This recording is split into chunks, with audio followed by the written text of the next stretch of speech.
just like a generation is gone, and it's just amazing to think if those people are still alive, what the art world, the theater world would be like. It would be very different. Where AIDS came from, God only knows. I think that I've been terrorized as a gay man into believing things about HIV and AIDS that are not provable. It was just a crazy construct in the beginning. The original definition of AIDS doesn't have any resemblance to the current definition of AIDS. That's not an epidemic.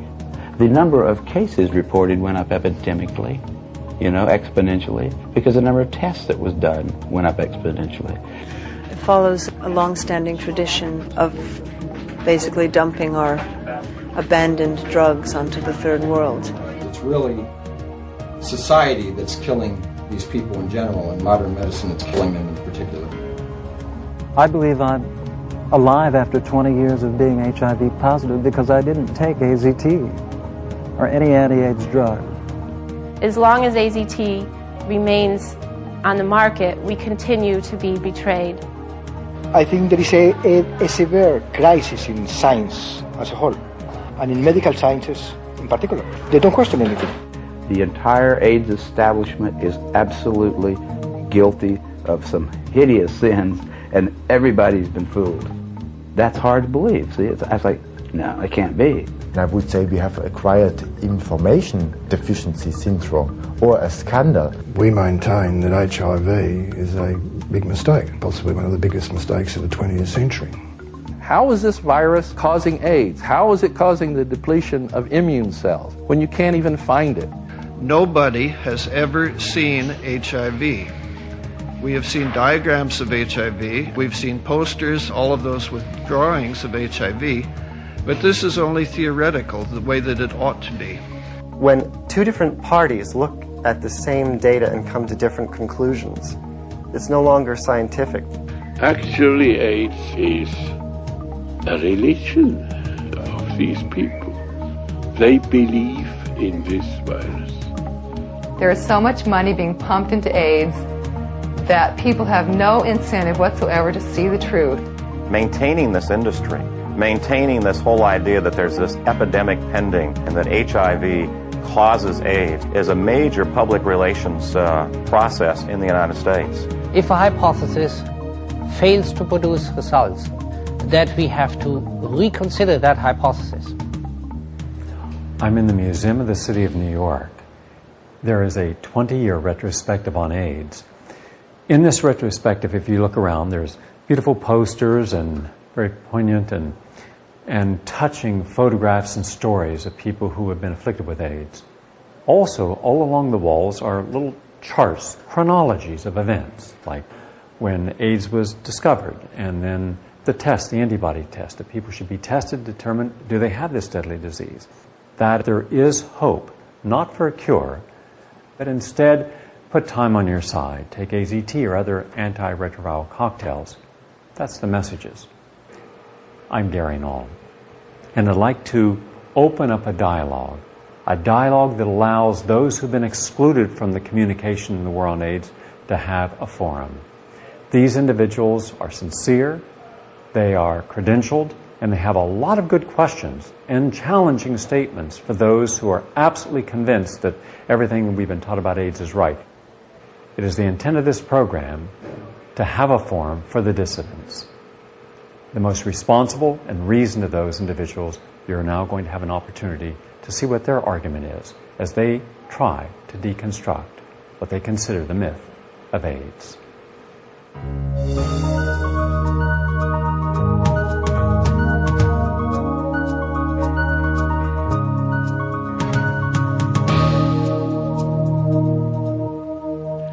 Professor David Rasnick, one of the developers of the protease inhibitors commonly used for persons with AIDS, came from a scientific established background.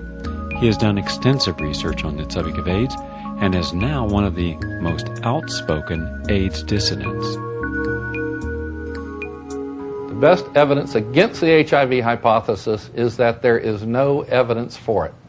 In the vast scientific medical literature, over 100,000 journals published so far on HIV/AIDS, we cannot find anywhere in this vast literature the evidence that HIV causes AIDS, that AIDS is a contagious disease, or that it even sexually transmitted. If this had been shown, that AIDS is caused by HIV, we should know who these benefactors of humanity are by name.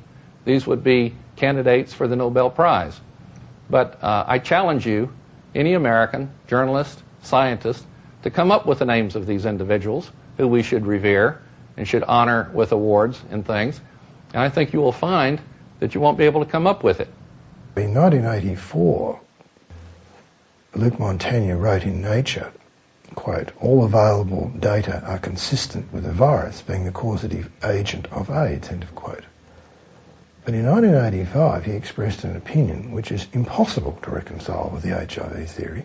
I quote, "This syndrome occurs in a minority of infected persons who generally have in common a past history of antigenic stimulation," that means immune stimulation, "and of immune depression before HIV infection." In other words, Montagnier was claiming that the cause of the immune depression was coming after the effect, which is contradictory. Perhaps Montagnier was hedging his bets even at that early stage. 14 years ago, Dr. Peter Duesberg was the lone voice in the world of AIDS dissonance. At that time, the molecular biologist, world-renowned virologist, and UCLA professor began asking a question that seemed like heresy in his day. Was it possible that we were wrong when we equated HIV with AIDS? Gallo tried in hundreds of patients to find that virus and came up with a sample that he borrowed from a French colleague. I know Gallo, and Gallo is not a bad virologist. He would have found a virus that is there at concentrations where it could cause a disease. But Gallo proved to the scientific world with this, what proved to be nearly a scandal in the scientific history. He claimed the virus from a colleague as his own. He proved that it was very, very difficult, even for an excellent laboratory, as Gallo was operating it at the NIH, to isolate a virus from an AIDS patient. There has never been viremia, which means the blood flooded with whole cell-free infectious viruses. If HIV were actually doing anything, making people sick, there would indeed be viremia, meaning millions of whole viruses per milliliter of plasma. In fact, nobody has ever observed even one of them. HIV is so clever that it knows to cause Kaposi sarcoma in gay men. 98% of all Kaposi sarcoma is in gay men. HIV knows to cause tuberculosis and wasting in IV drug users, and it knows to cause diarrhea and candidiasis or thrush in hemophiliacs. It's not just Peter Duesberg or some heretics or some outsiders who criticize the failure of our war against AIDS. It's the orthodoxy itself. They advertise they have not saved one single life with $60 to $80 billion. That means in conventional scientific logic there could very well be something profoundly wrong with the basic hypothesis, with the basic approach that we use against AIDS. Some of the most vocal critics of the HIV equals AIDS hypothesis are a group of Australian researchers led by Dr. Eleni Papadopoulos-Eliopoulos. In their breakthrough report, the scientists raised serious questions about the accuracy of HIV antibody tests, and more importantly, the very relationship of HIV to AIDS. In fact, in their newest work, they are questioning, has HIV even been isolated? As far as we're concerned, if one goes through all the HIV literature which exists to date, I think one will find it bold and incredible to still believe that there is proof for the existence of HIV. When a particle looks like a retrovirus, you have to isolate it, then put it in another culture, show that the cells in the secondary culture produce particles exactly like the particles from which they originated. The two particles from the two cultures are exactly the same, can be shown only by determining their constituent proteins in RNA. So isolation is extremely important to prove that a particle is a retrovirus. From the mid-70s until 1984, when the so-called official cause of AIDS was found, it was shown that many individuals within the gay community were suffering from a unique form of gay men's disease. The original theory was that AIDS was caused by a lifestyle. It was in June 81 when the first publication came out, published by the Centers of Disease Control, saying 5 men had PCP and 2 of them died, even being treated with Septrim, this last or the strongest antibioticum available. AIDS was first identified among gay men in 1981 who practiced certain lifestyle behaviors. They, according to New York Times, on July 3rd, 1981, tended to have upwards of 2,000 sexual contacts a year and used a lot of aphrodisiacal drugs, including poppers, amyl nitrite, a very dangerous substance that gay men had been inhaling in epidemic proportions since the early 1970s. And with regard to the sexual activity, you don't need to be moralistic to say that, gosh, you have 2,000 sex partners a year, you develop a laundry list of infectious diseases, venereal diseases, that can do a lot of damage over the long term to your immune system. Doctors and scientists looking at this phenomenon early on said, gosh, they do a lot of drugs, they have a laundry list of venereal diseases. The combination of these factors might well be enough to knock their immune systems for a real loop. They took tons of antibiotics to treat the perpetual infections they would get by having a lot of different sex partners. And between the drugs and the infections and the antibiotics and the treatments, plus just partying all the time and being very run down, it's really a wonder that they didn't get sick sooner. One of the leading critics of the war on AIDS is Professor Stefan Lange, a German biologist and virologist who questions the isolation of HIV and many contradictions and lack of proper scientific reasoning behind the HIV theory, including the wrong form of treatment for a person with AIDS. The background of AIDS, and we are absolutely sure about this, is the antibiotic resistance catastrophe, killing people in hospitals like flies, because there are no antibiotics available without resistance in some bacteria. So in a state of immune suppression in the hospital, a lot of people come down with bacterial infections. This is called sepsis because of blood poisoning. When too much bacteria are growing and producing toxins, this is going to kill them in a state of reduced immunity. And we had these problems already in the beginning of the 70s. There have been kind of emergency conferences dealing with the problem because they were scared that resistance would spread and they have no antibiotica available. So they invented a very strong antibioticum, and it's not an antibioticum to say it's pure chemotherapy. It's a double folic acid antagonist. The good old sulfonamide and 2 of them put together would kill every microbe.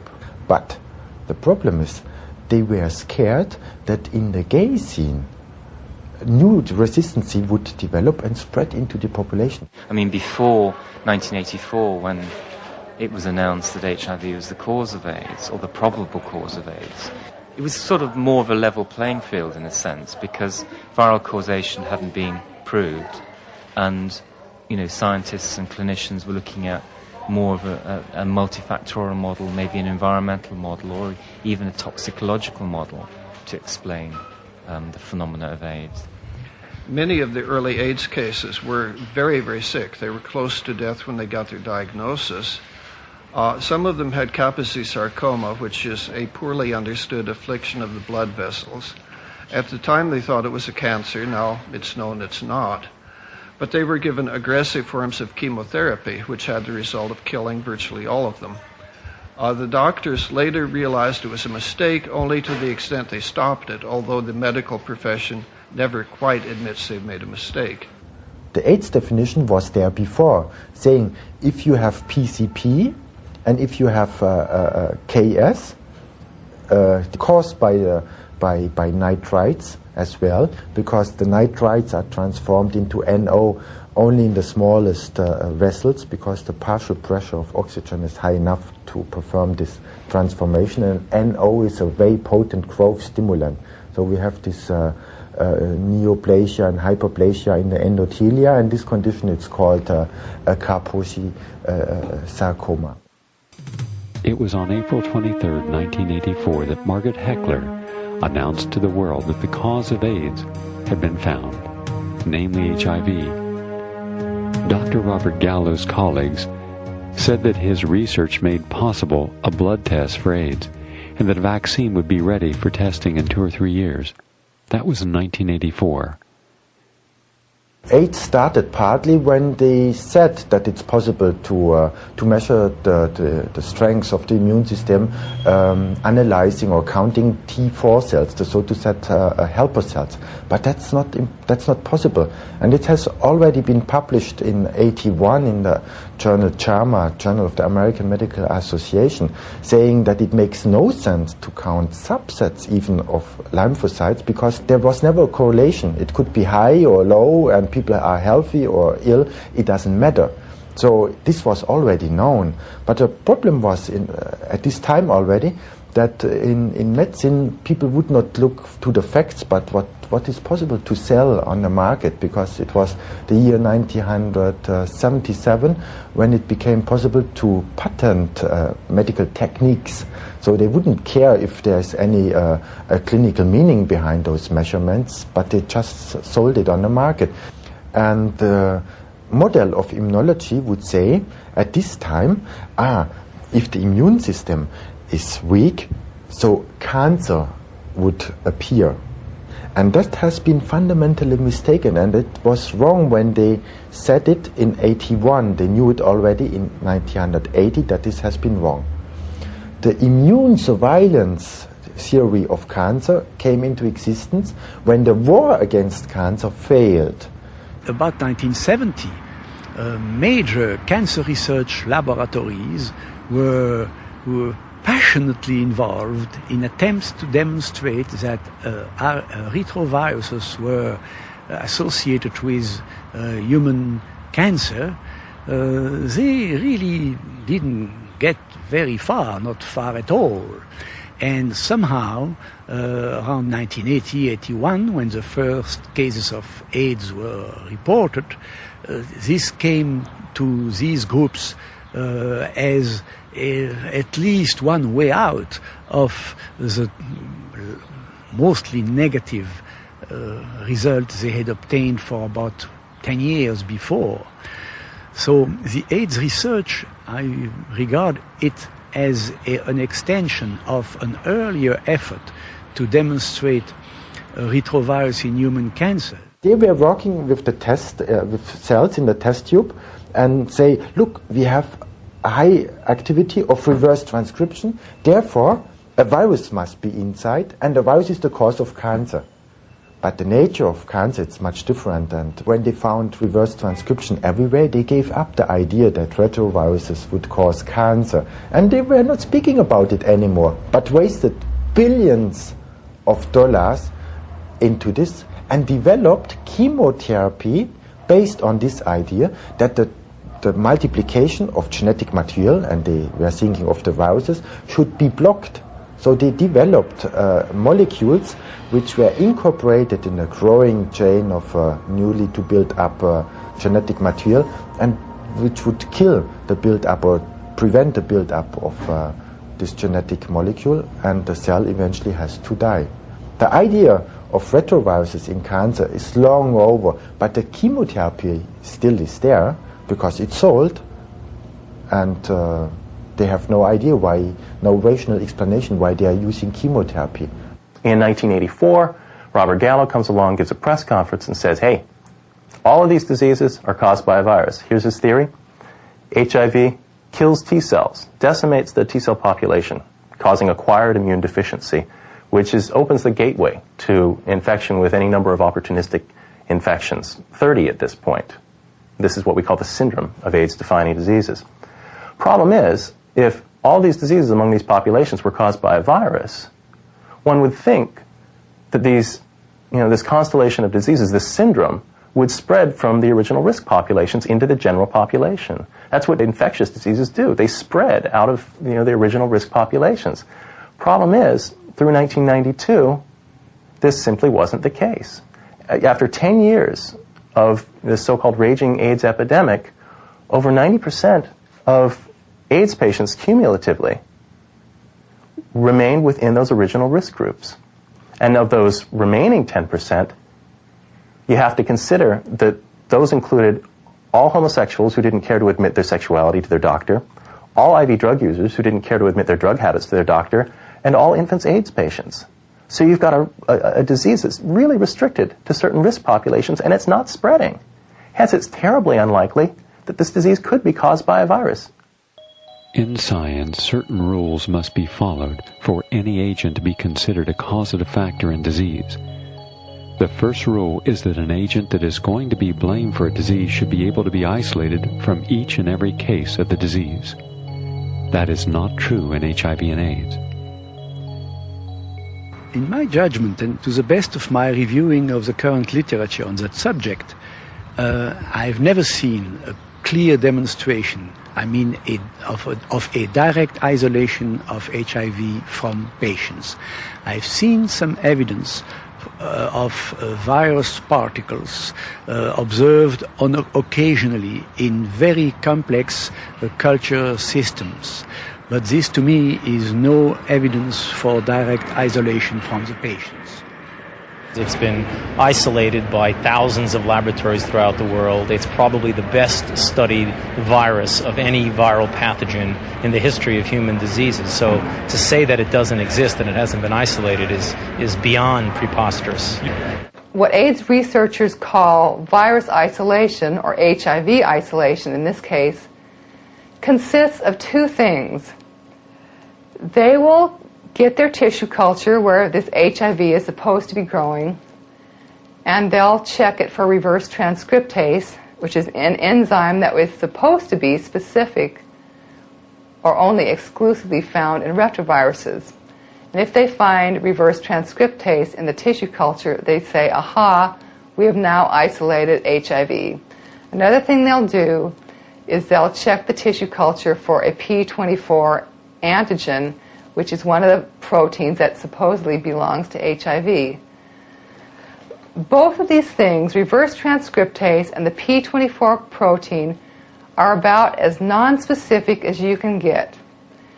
In fact, reverse transcriptase can be found in any number of different places. Normal cells contain reverse transcriptase, and under certain conditions, they will reverse transcribe RNA into DNA. The hepatitis B virus also contains reverse transcriptase. And most importantly of all, the cells of people with leukemia have also been shown to have reverse transcriptase activity. And why this is important is that every HIV culture, starting with Robert Gallo, were co-cultured with leukemia tissue. You couldn't just take the blood from somebody with AIDS and culture it in the tissue culture all by itself, because nothing would grow. They couldn't find any HIV that way. So they had to co-culture it with cancer cells or tissue from people with leukemia. We know what is reverse transcription. That's the repair of mechanism of the ends of the chromosomes. Yeah? And therefore we have high activity in cancer cells or Montagnier embryonic cells. But Montagnier never said that he found the virus of AIDS. He said this could be probably an effect and to be carefully studied. Now, of all the years and the decades that have gone by where people have studied retroviruses, researchers have concluded that they all share certain common characteristics. First of all, they have a certain density which causes them to band at the 1.16 grams per milliliter density gradient. Their morphological characteristics have to fulfill certain requirements. First of all, they have to be round. They can have a diameter of between 100 and 120 nanometers, no more, no less. They have to have dense cores, and they have to have spikes or knobs on the surface. Well, in terms of AIDS, we didn't even find any retroviruses there in the density gradient. In fact, 80% of the material that ends up there is cellular material, just garbage really from the cells of the tissue culture.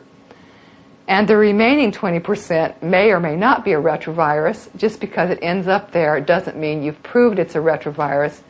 If you take any material of cellular origin and put it on the sucrose gradient, you also will get a band at the density of 1.16, but you better make sure you don't declare that this band is pure virus unless you do a careful control of what's in that band by electron microscopy. And I believe that for some reason that control, which is essential in retroviral research, has been neglected for about 15 years, and that has had disastrous effects. If you want, you can spend a fortune and take electron microscopic pictures, which we did at the beginning, and which other labs did at the beginning, in which there are hundreds of them. Oh yeah, of course. Yeah. There's, I would say by now, thousands of pictures of HIV. We have drawers full, stacks full, this high of electron micrographs. Okay, pictures of the virus. So, but banded once you picture, banded material 1.16. No, you can look at banded material. You can obvious retrovirus. Do you know what a retrovirus looks like? I have a picture showing what a density gradient of pure virus should look like. I mean, the way that you determine if something is pure is to stare at one object, take in its appearance, and then look at every other object around it and make sure that they're the same. And you can see that mostly this is pure particles. There are some where these are arrowed which are slightly different, and this is not unusual. However, in March 1997 in Virology, and published by Glishenkov from France, the first pictures of purified virus were revealed to the world. You can see from this that this material is anything but pure. In fact, the authors of this paper concede that this so-called pure virus is predominantly cellular material. The particles that were found in these two 1997 studies did not fit the characteristics of retroviruses. They had no knobs on them, and they were the wrong size. In fact, the volumes of the particles in these studies were either anywhere from 50% greater to 750% greater than the volume that a normal retrovirus particle really ought to be. Now, it seems hard to believe, but this material that retrovirologists, including Montagnier and Gallo, were isolating from their cultures, labeling pure HIV, and producing by the thousands of gallons in order to make proteins for the HIV antibody test and for other research purposes, was never examined under an electron microscope in order to determine that this material contained pure retroviral particles. Now, I say it was never examined under a microscope. I assume that some scientists must have examined it under an electron microscope, but no photographs of this examination were ever published in the scientific literature. You know, one can only guess why they weren't.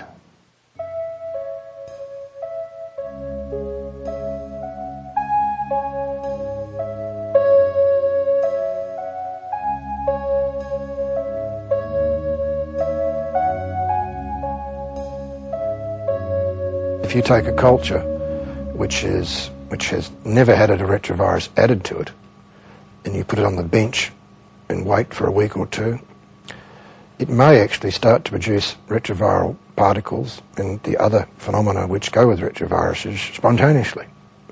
You can increase the rate of appearance of this and the yield many times, millions of times, by irradiating the cultures or by adding the same stimulating agents that are used in AIDS cultures, or by culturing with other cells, co-cultures, as are used to isolate HIV, or just fluids from other cell cultures. And these viruses are called endogenous retroviruses because they come from within and not from without. And the reason that they appear is because we inherit DNA which can actually be made to go to work to to actually produce these phenomena, these particles. This is actually called endogenous retroviral expression. I mean, we're looking at 1% of the human genome as being made up of endogenous retroviral information, instructions sitting there waiting to make retroviruses when switched on by some stimulus.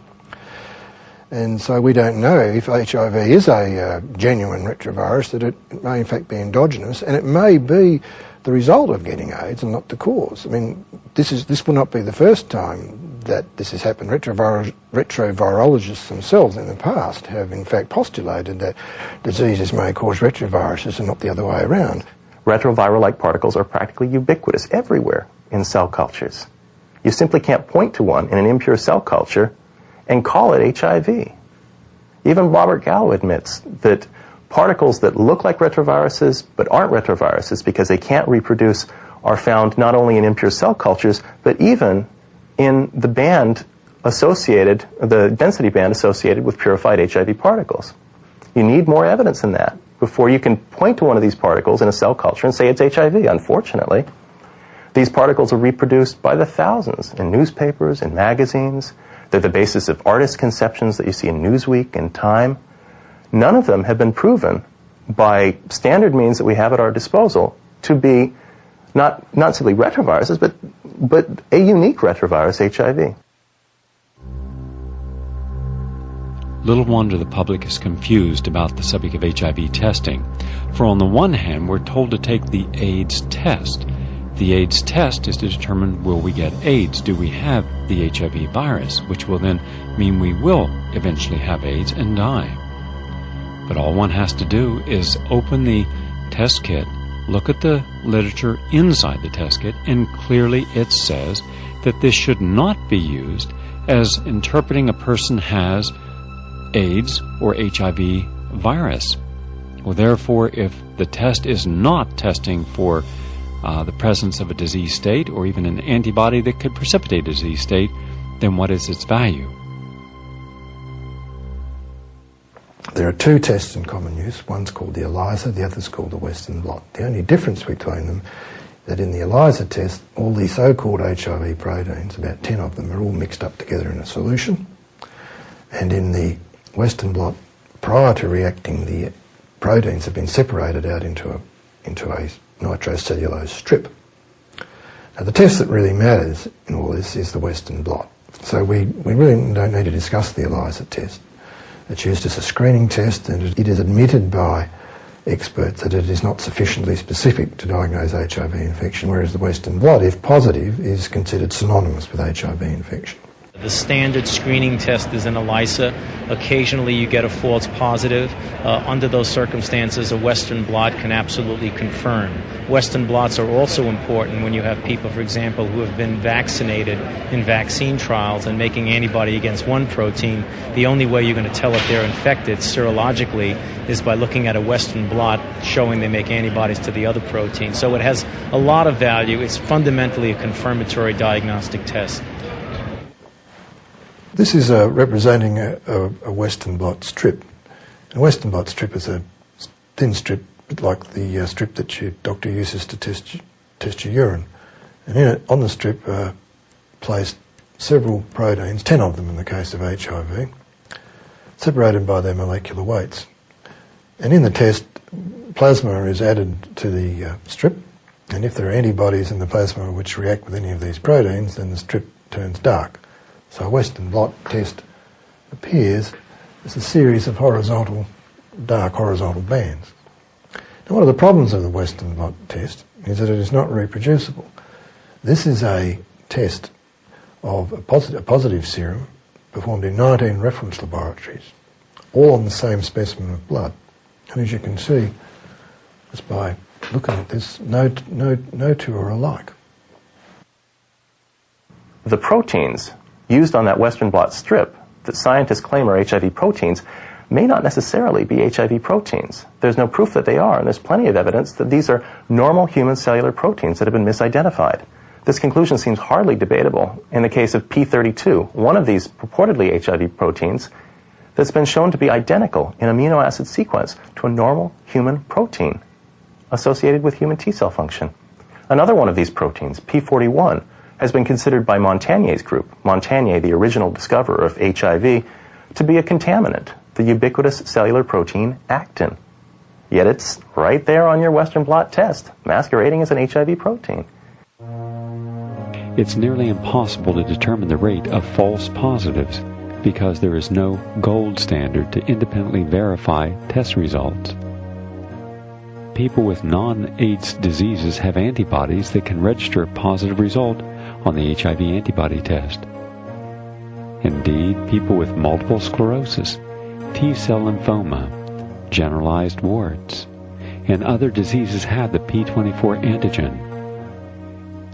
And we also know that AIDS patients, despite being immune deficient, have lots of antibodies, more antibodies than healthy people.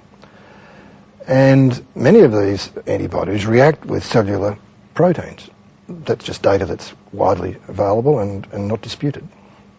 And we also know, or we can bet, that AIDS patients also contain other infectious agents, such as other viruses, because we all know that if someone gets needle stuck from an AIDS patient, it's not just HIV that people are worrying about catching. You're more likely to develop antibodies to hepatitis B virus than HIV, 30 times more likely. So we can bet that the proteins from other viruses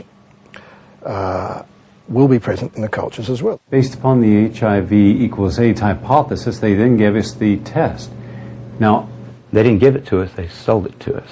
Now, who sold it to us? Who gets the money? Bob Gallo himself was getting quite a bit off of it. He had to give a lot back to Montagnier when it was finally proven that he stole the virus from Montagnier in the first place. But Montagnier and the Pasteur Institute are getting $1, I think, or so every time that somebody gets an HIV test. When he came up with his first test, he tested 30% of the American blood donators, so let's say the general population, he tested them positive. And the industry said, no, go home, Gallo. We won't buy your test because this is going to destroy our business. And the only thing what he did, he lowered the sensitivity of the antibody test. And that you can read in your library. You shouldn't believe me a single word. That's about science. Check it. I'm not speaking about thesis, opinions, or things, foggy things. No, everything is there, and we reach the bottom line. There's no way out. They designed a test to select gay people. And when, of course, he's stimulating the cell with all kind of mitogens, carcinogens, and he, of course, added hydrocortisone, which he hasn't published. But this matters. They added hydrocortisone like people under persistent stress, hypercortisolism, that the same proteins are produced. There's also data from a number of hospitals in the US, which was published in 1988, where they tested nearly 90,000 blood samples anonymously on hospital patients. And these patients were selected to have no risks for HIV infection or AIDS. In some of the hospitals, they found 25% of men were HIV positive on the Western blot, the most specific test, and they found that 8% of women were HIV positive on the Western blot. I mean, this should lead one to question again, how do that many people who have no risk for HIV or AIDS get to have that many HIV antibodies? Being HIV positive puts you in a precarious position where your health can be judged in a way that no one else's health is judged. And when you're a woman and you're pregnant or you have a family, it presents a danger. When I was pregnant and I did not want to go on the drug therapies, had I had any of the problems that my HIV-negative pregnant friends had, such as chronic yeast infections or even toxoplasmosis, I would have been considered having AIDS, and I would have been considered more irresponsible than I already was for having ever gotten pregnant in the first place, and I would have decidedly risked having my son taken away from me at birth. There's so many factors that can even cause a false positive, from flu vaccine to herpes or venereal disease, alcoholism, and you can be told that you're positive and not even be positive, whatever that means. I have friends who've been through this. A friend who went through years of being told he was positive till he went to another doctor who said, we're not finding anything, we're using all of our tests. And now he's confused and goes back and forth. There's no oversight in any of this, but they're terrorizing and ripping people's lives apart with unsupportable data. Nobody can find free infectious HIV virus in a human being. That is why they have to resort to looking for antibodies to HIV in a person. That is one of the biggest flaws in the HIV hypothesis, that antibodies, which are a sign of immunity, you should be happy that you have antibodies. It means that you are now immune. And yet with AIDS, we have antibodies as a predictor or an indicator of AIDS and future death. That doesn't make any sense to me. In different countries or institutions or laboratories around the world, what is criteria used to define a positive Western blot test vary considerably. That is, the number of bands required vary considerably. And here we have on the chart several different institutions, France, United Kingdom, Germany, some American institutions, the US Red Cross, the FDA, and you can see by looking at this chart that just about every lane is different. Now this has some interesting implications. For instance, in Australia, which is the second lane, you need 4 bands to be deemed HIV infected. In fact, Australia is probably the hardest country, in fact, in which to be deemed HIV positive. But in other parts of the world, you don't need that many bands. In Africa, you need 2. In some parts of America, you need 2. In some parts of America, you need 3.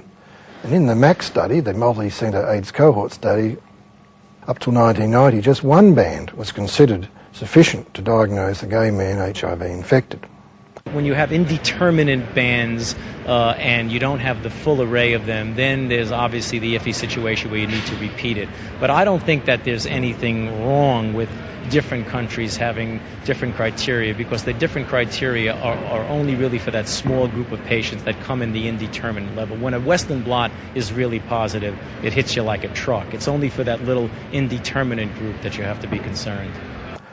This means, in theory at least, that if you were tested in New York today, then flew to Australia, and you had 3 bands in New York, you would not be positive in Australia, but you would be positive in New York City. Now, a virus cannot behave in this manner, and this is what has led us to hypothesize that there is no proof that any person with a positive antibody test, no matter how defined, is in fact infected with this so-called lethal retrovirus. Since 92, there is no Western blot in Great Britain, because they saw it's a waste of money, It's the same principle. Well, the bulk of the world uses it. If some technology comes across better, I'd be the first to say, do it. Obviously. The Western blot's a valuable test as defining the proteins that you have antibodies to. Everybody uses it experimentally, and most people use it clinically around the world. Maybe Britain doesn't use it. Maybe there are 2 countries that found a better way. God bless them. If they didn't allow them to charge so much for it, I think there'll be a lot less use of it. It's just like in political scandals. Follow the money trail. Figure out who's getting paid for this. Who's getting the money for those Western blots. There's your person who's going to always come down on the side of, you got a confirmatory Western blots, they call it. Do a confirmatory Western blot. Well, let's see. And those things are so hokey, it's just ridiculous. I didn't know they don't even do them in England anymore. No, but not since 1992. It's totally, and ask a doctor how it works. The doctor who prescribes it says, got to have a Western blot to confirm this ELISA positive thing. How does that work, doctor? Sir, what are they now measuring about me that's different from what they measured with the ELISA test? He wouldn't know. He's not got any idea. I'll bet you there's scarcely 50 physicians in this country that know what a Western blot really is. They know when to order it, and they know they get a kickback on it probably. They make some money from having to take the blood or whatever. And they make money by prescribing AZT. They get money every time they turn around. They get money. If there's one way we've been told AIDS is transmitted, it's sexually. What is the evidence that AIDS is sexually transmitted? Much evidence exists to the contrary. The the statistics have been confirmed over and over again, most recently just last year from the University of California at San Francisco, that it takes, on average, 1,000 sexual contacts with an HIV person or persons in order to become HIV positive yourself. That means 1,000. Put that in comparison with typical sexually transmitted diseases. It takes, on average, 2 to 3 sexual contacts to get gonorrhea or syphilis, for example. Now, the CDC has estimated a constant 1 million Americans infected with HIV over the past 10 years. Constant number. That right there should be a giveaway. It's not spreading in society. That's not an epidemic. The number of cases reported went up epidemically, exponentially, because the number of tests that was done went up exponentially. The first time I ever saw one of these CDC graphs, it showed this thing going off the page. I went up after that and I said, how did you disentangle did you divide the number that you've got here by the number of tests that were done? Can we believe that this line that you've drawn here about number of positive tests reported, is that really indicative of the spread of this virus? Is the virus is there being more of it, or are there more tests? If you divide by the number of tests you do, you don't get any kind of a curve going up. It's just, how many doctors knew about HIV in 1983? 2. How many knew about it in 1985? Say 500. How many knew about it in 1986? 40,000. So that's where the curve came from. How many tests were done? Same thing. How many tests? They could have just said, how much money did we make off of HIV this year? And they could have plotted that, and it would have looked the same.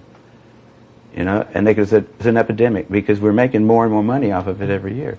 The heterosexual epidemic certainly hasn't seemed to have materialised in Australia. For example, in 1991, 10 years after AIDS commenced, researchers were able to write that no Australian prostitutes had been infected through sexual intercourse. None. In the Max study, as far back as 1987, they have shown that in this prospective study, the only sexual act directly related to the development of the phenomenon which is called HIV and of AIDS was passive anal intercourse. By 1997, Nancy Padian has proven that AIDS cannot be heterosexually transmitted. They had couples there who either one or the other was positive, and they were followed up for more than 6 years. And although nearly 25% of the couples were not using condoms, still no one of the negative couples ever seroconverted. So there is ample evidence that HIV cannot be sexually transmitted. The thing about safe sex, and using condoms, I think it is important to use condoms, but not for HIV. I think it's important for other sexually transmitted diseases and just general hygiene. If it's just caused by needles, or it's just caused by homosexual activities, you're not going to really get a long, sustained public outcry against it, and nobody's going to want to spend $6 billion a year. They're going to say, well, we really didn't like those people anyhow. Great. I can't think of a better solution to the homosexual problem than a disease that'll kill them all. There would be congressmen that would talk about that quietly, not on television. So the CDC had to say, we can't say that. We've got to say it's got to be heterosexually transmitted. There's no proof that it's transmitted at all at that point. So why not just say, well, it's heterosexually transmitted too. It must be in semen. And when they looked for it in semen, they didn't find it. They had no evidence that it was sexually transmitted or any other way transmitted. They just said it because that made it a plague. And the CDC needed one. The CDC hadn't had a good plague since polio. Their funding was probably going to be cut back if they didn't come up with one. The guy that was the head of the CDC, in fact, wrote memos that have been obtained, where he describes this as hot stuff. Those guys have got an agenda, which is not what we would like them to have, being that we pay for them to take care of our health in some way. The whole idea of sexual freedom and the puritanical America that has reacted to that since the 60s sexual revolution. It fits right into what they want to do. It says that if you have sex, you can die, literally. And that just so fits that whole fundamentalist Christian right perspective. So somebody's pleased by this. And so the right-wing conservative side of America, the anti-sexual freedom side, is very pleased with this whole AIDS epidemic. Gay sex is not a disease. It's been happening throughout history. Whatever's happening now is something different, but we've been taught to be afraid to be gay and for people to be afraid of gay sex. There were people who felt that a single virus theory would be useful in helping to raise public awareness about the disease. It would help them get the research they thought was necessary and public funding for its treatment by scaring people into believing that while the disease was affecting gay men now, it was eventually going to spread throughout the heterosexual population. This political definition of the disease has proven to be inaccurate and inconsistent with its real medical nature. The CDC catches wind of this phenomenon happening among gay men, and they believe that it's a virus that's to blame. Now, of course, there's no historical precedent for believing that a single virus could devastate a normal immune system, but the individual at the CDC investigating this situation on the task force regarding Kaposi sarcoma and opportunistic infections were all infectious disease specialists. They're used to blaming viruses for diseases, and that was their leading theory from the get-go. And in order to validate this theory that a virus was to blame for these immunodeficiencies among gay men, they actively sought out other cases of unexplained immunodeficiency throughout the U.S. in other populations. And lo and behold, they found unexplained diseases of immunodeficiency among IV drug users. I'm sorry, you've got a similar situation. Exposure to innumerable microbes, typically through unhygienic needle use, and heavy-duty drug use among this population of IV drug users. Is it so surprising that they would have immune problems? I mean, junkies are famous for dying of opportunistic infections, including pneumonias. Soon enough, they identified immunodeficiency diseases among hemophiliacs. And they published this finding, much to the astoundment of scientists, doctors, and the general public. It seemed that the virus causing the immunodeficiencies among gay men, that had spread through needle use to IV drug users, had spread through factor VIII to hemophiliacs. Factor VIII was a new blood product used among hemophiliacs in order to restore their blood clotting capability. The difficulty with factor VIII was that due to purification technology in the 1970s, factor VIII was a terribly impure blood product. In fact, it was 99 to 99.9% impure, meaning that it was loaded with other viruses and foreign proteins from as many as 10,000 donors per dose of factor VIII, which meant that over the course of a year, a regular user of factor VIII might be exposed to the foreign viruses and proteins of upwards of 2 million different blood donors. Now that in itself can be terribly immune suppressive. But the CDC preferred to believe that the immune problems among hemophiliacs was also caused by a virus. And the CDC went on to identify immune problems among babies, all of whom in the early years were born to drug-addicted mothers, and identify immune problems among transfusion victims. And you've got transfusion victims who are getting blood transfusions which have been shown to be immunosuppressive. As a matter of fact, in the 1970s, medical scientists had begun infusing organ receivers with donated blood before receiving their new organs, because that donated blood was shown to suppress their immune system and hence prevent organ rejection. So you've got several populations in which there are perfectly plausible alternative explanations for immune suppression and related diseases. The only clinical picture which the different risk groups have in common, that's hepatitis. You don't find a single biopsy-confirmed PCP in hemophiliacs or in drug abusers other than homosexuals. But they overcame the problem that every gay person who admits drug abuse would be in the list of drug abusers. So they have some PCP cases. But a drug abuser or a drug abusing women not using poppers never comes down with PCP. They have the definition for women with AIDS, that's candida of the throat, right? Not of the mouth, but even when a medical doctor sees a little bit candida in the mouth, they would say it's an AIDS case, even when tested negative. That's also very important, that you don't need a positive test. Even a negative test would declare you to be an AIDS case when they confirm that you have a PCP. For more than 15 years, one of the indicators to determine do you have AIDS, how sick are you with AIDS, is your T-cell count. We've been led to believe that by measuring our T4 and 8 helper cells that it will indicate how far along we are in our progression. The lower the T-cell count, the more sick you are. Now, the CDC muddied the waters somewhat in 1993 when it added a new condition to the definition of AIDS, which was T-cell counts under 200. Now, since 1993, if you have an HIV antibody test that's positive and a T-cell count under 200, you can be considered an AIDS patient. Now, this is quite an innovation. As of last year, according to the CDC's own statistics, 65% of patients who've been diagnosed with AIDS in the calendar year of 1997 were diagnosed solely on the basis of having a positive HIV test and low T-cell counts. Not on the basis of a disease like pneumocystis pneumonia or Kaposi sarcoma. They were diagnosed with a deadly illness on the basis of 2 laboratory findings, an HIV positive test and a T-cell count under 200. The problem with a T-cell count under 200 is that it's never been shown to be a valid indicator of illness. In the only study of its kind of HIV-negative healthy individuals that appeared in the Journal of the American Medical Association in 1992, T-cell counts of these individuals were found to range from 237 to 1,817. So suddenly we're looking at a 200 T-cell count as something on the low end of normal.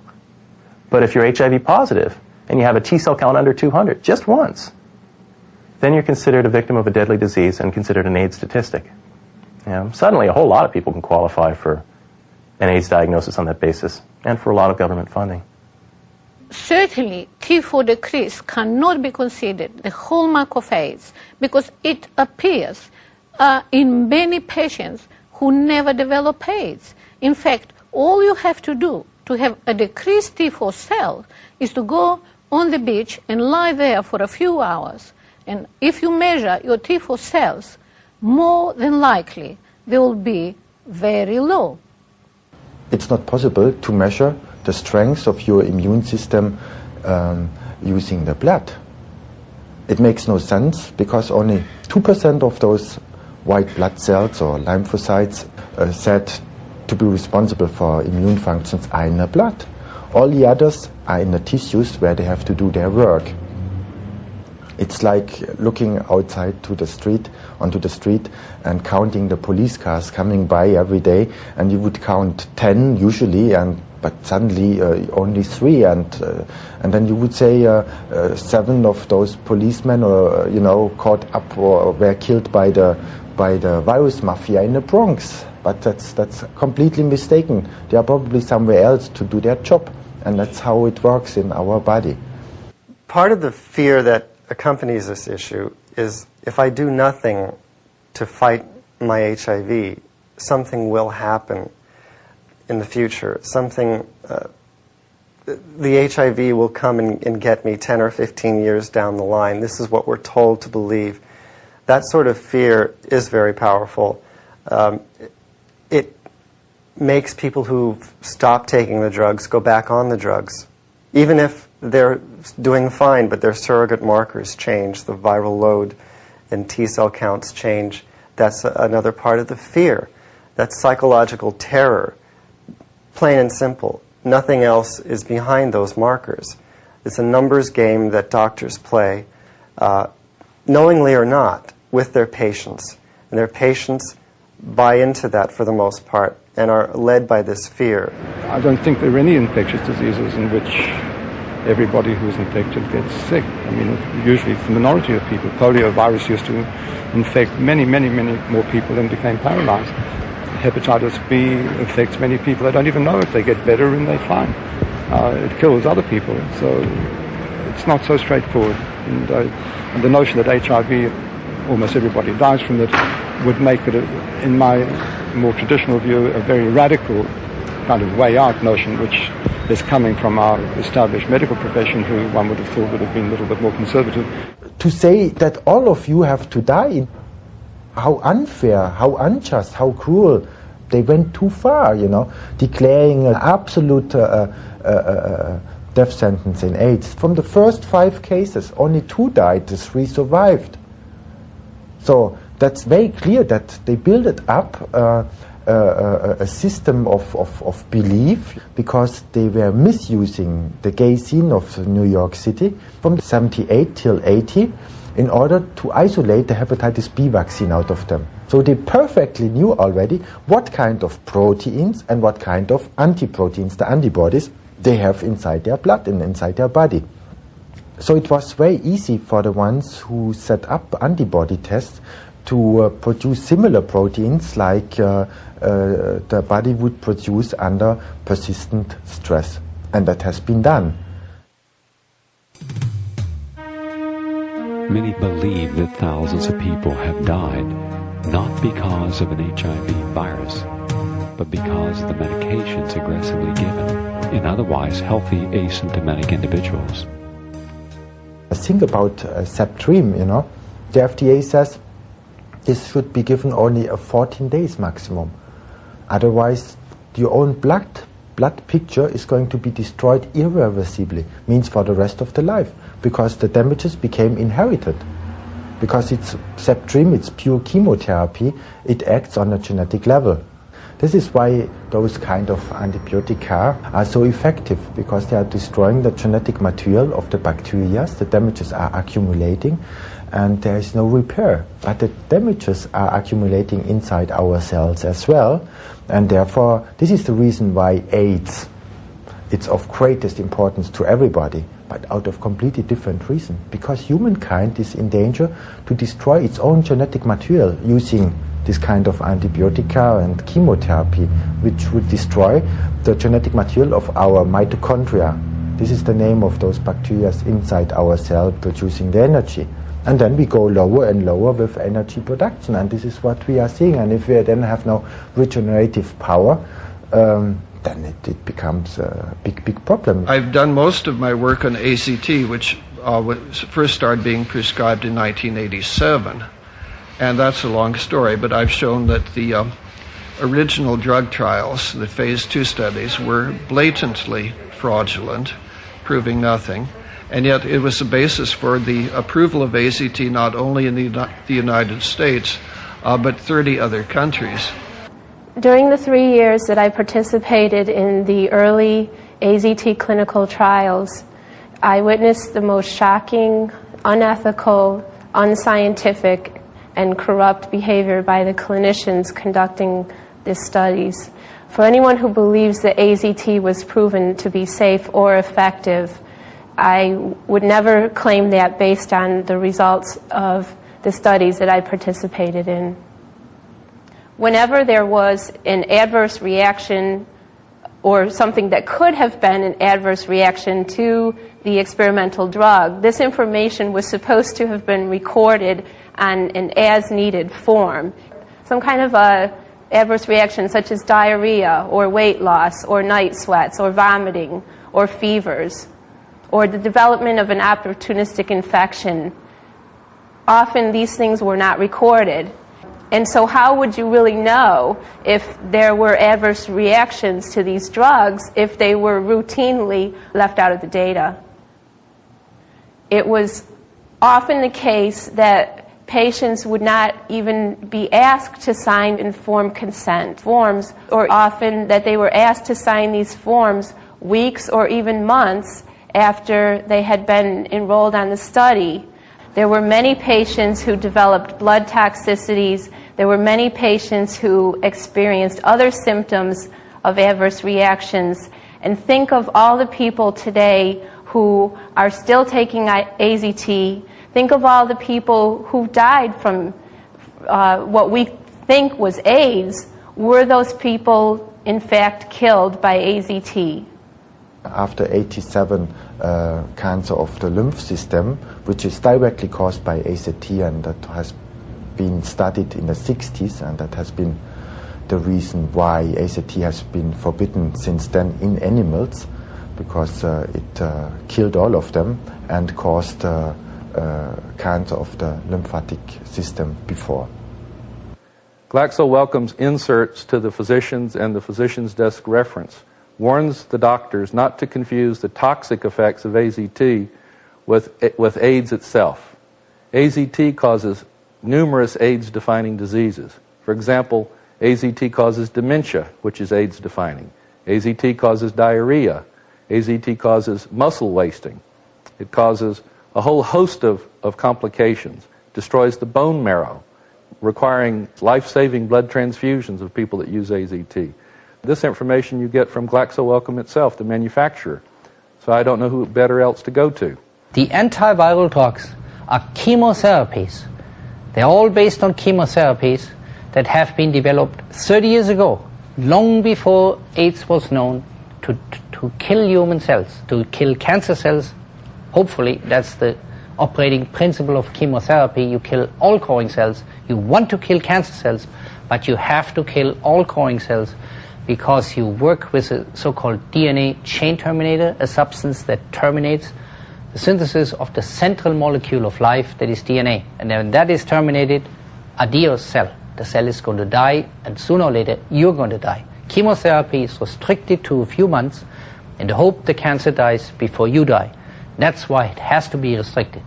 But antiviral therapy, a chemotherapy now used for the first time in the history again of virology, never mind the extremely detrimental effect to human cells, not accidental, not side effects, the designer effects on human cells. These are chemotherapies designed to kill human cells.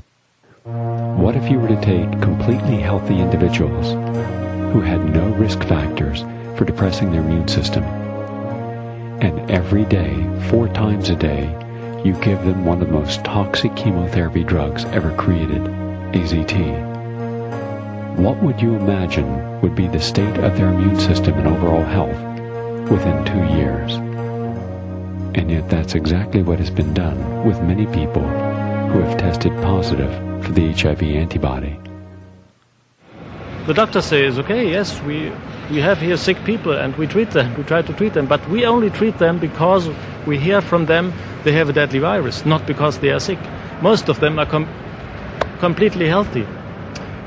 They are just afraid. We watch people come in, they'll be taking the medications and they're looking gaunt, their skin's turning funny colors, they're real anemic, they're weak, sometimes coming in with canes. They do a little research on their own. We don't tell them what to do. We're about self-empowerment, self-responsibility, taking charge of your own life and health. They begin doing that. They get off the medications. Color starts coming back. They start putting on the weight. They start feeling better. But there's a lapse. They get afraid again. They start taking the medications. We watch them start shrinking up again. They start looking gaunt. They start getting pale again. They start getting weak. Then they go, oh, maybe I should be doing this. They get off. They start coming back again. You actually watch this, and it's coordinated with taking these medications. It's just unmistakable. One of the biggest things that's missing in science today is common sense. 1987 was the year that there was a big rise in the mortality rates of HIV-positive hemophiliacs. 1987 was also the year that AZT was introduced as a therapeutic for AIDS and also administered to hemophiliacs that were HIV positive. And I'm pretty convinced that the rise in the mortality of these hemophiliacs is a direct consequence of the toxic effects of the AZT. AZT was so toxic in the 1960s that it was never used in humans. In fact, it was so toxic it was considered worthless. That's why they didn't even patent it. I'm also concerned with the growing number of states that are passing laws requiring pregnant women to be tested for antibodies to HIV. Following the passage of these laws, it's a short step to compelling or intimidating these women to take these poisons and also to give these poisons to their babies. When a woman is pregnant, in this country she's told not to be around cigarette smoke, drink coffee, alcohol. Yet we're telling a woman who tests positive on a non-specific test for antibodies that may or may not have anything to do with HIV that the only reasonable response is to take a drug that terminates DNA chains as they're forming, that causes immune suppression, anemia, seizures, muscle wasting that causes damage to the mitochondria of the cells, that has been shown to produce infants with incredibly horrible birth defects ranging from webbed fingers to misshapen heads to holes in their chest to mental retardation. This is wrong. Women who test HIV positive and are pregnant are having their children taken away from them or being threatened with loss of custody if they don't comply with what the Centers for Disease Control acknowledges are recommendations for therapy and protocols. Testing HIV positive when you're pregnant can be simply a result of being pregnant. One of the first cross-reactions on HIV tests that were ever noted was pregnancy itself. You have a self-fulfilling prophecy. The more people are treated against AIDS, the more people will eventually develop AIDS from it. And then the perfect excuse is delivered with the medication. You can say, Jesus, if I hadn't medicated you, you would have been sick even sooner and would have died sooner. But thanks to my medication, you are only getting sick now, and we're giving you even more medication. We need more money to develop further medications that have yet to cure the first AIDS patients. The old paradigm in science is first you find the cause and then you treat the cause. Well, with AIDS we have violated both. We have assumed the cause, have never proved it. We have assumed it was infectious. We have assumed among all infectious agents this virus does it. We have been unable to prove it.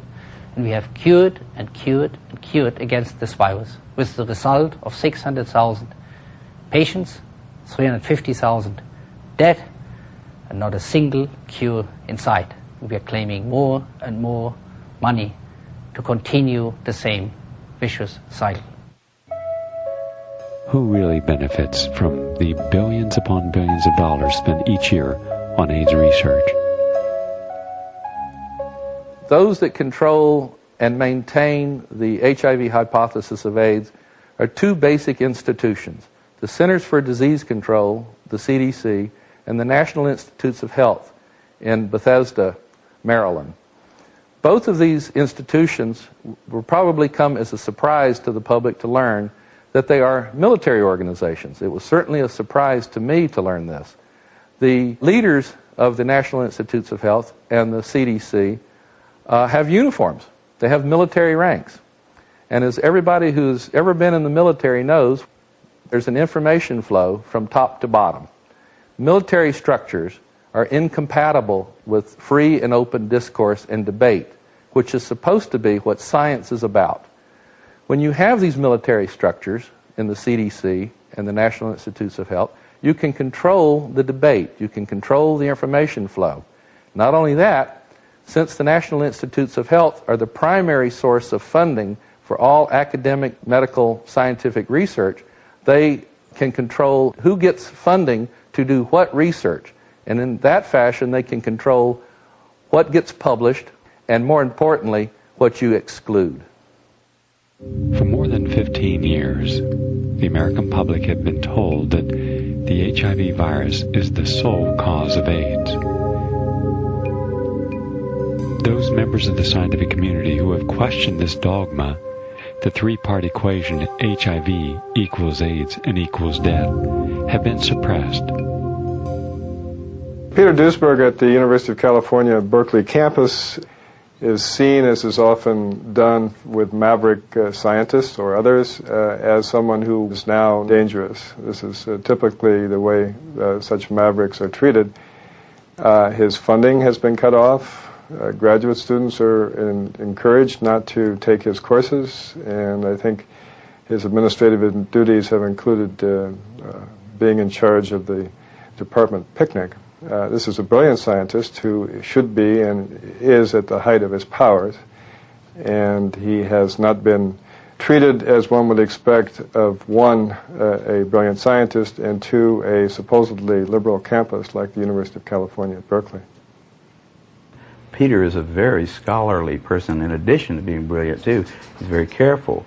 He doesn't say anything that he can't support. And also one of the most brilliant people in surely the most brilliant virologist, possibly the most brilliant, molecular biologist around. He was a really well thought of guy too, because of his ideas. The whole field, I mean, in cancer, he's the guy that led him into the whole oncogene thing, Big research bonanza. Anybody who could order a little kit from some company and hire a couple of technicians could be a cancer researcher because of things that Peter opened up. And then Peter said, no, I don't think that's actually the cause of cancer. And that made those guys a little bit angry. And then he comes along and does the same thing for AIDS. He said, I think we're on the wrong track here. And for some reason, the second time, it was almost like nobody even had to argue with him. Oh, it's just Peter again, ruining our fun, telling us that all this easy research stuff that we know we can do now for years, and the American people will pay for it, that we shouldn't be doing that. And Peter did that again. He did that twice. We need a lot more Peters.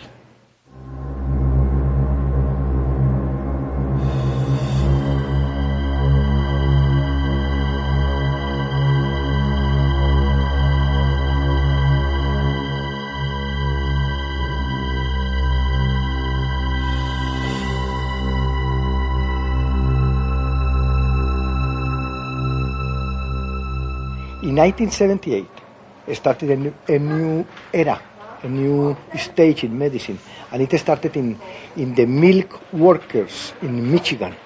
There was an epidemic of severe immune deficiency in farmers who were working with milk, because the milk got polluted or contaminated with some chemicals. These chemicals were poisons for the cows and were poison for the farmers who were working with them. And both of them, both the farmers and the cows, got AIDS-like diseases. And this is new. This never happened before. So I think that's why nowadays we have a new branch of specialization in medicine that is immunotoxicology. If you check the first publications on AIDS, and you will see that we have 5 young men. All of them had the use of nitrites reported, and those nitrites were used for sexual stimulation, but they are very dangerous. They are oxidizing the blood. And if the blood is oxidized, no energy is produced inside the body, because we need the oxygen to produce energy. And I think everybody knows this. And if this is not possible, of course, the lung itself suffers first.